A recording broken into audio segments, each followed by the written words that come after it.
नमस्तेस्तु भगवन् विश्वेश्वराय महादेवाय त्र्यम्बकाय त्रिपुरान्तकाय त्रिकाग्निकालाय कालाग्निरुद्राय नीलकण्ठाय मृत्युञ्जयाय सर्वेश्वराय सदाशिवाय श्रीमान् महादेवाय नमः।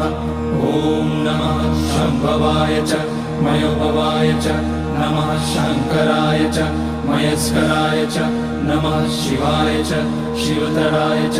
ॐ त्र्यम्बकं यजामहे सुगन्धिं पुष्टिवर्धनम् उर्वारुकमिव बन्धनान् मृत्योर्मुक्ष्यमामृतात्। नागेन्द्रहाराय त्रिलोचनाय भस्माकराय महेश्वराय नित्याय शुद्धाय दिगम्बराय तस्मै नकाराय नमः शिवाय। मन्दाकिनी सलिलचन्दन चर्चिताय नन्दीश्वर प्रणतनाथ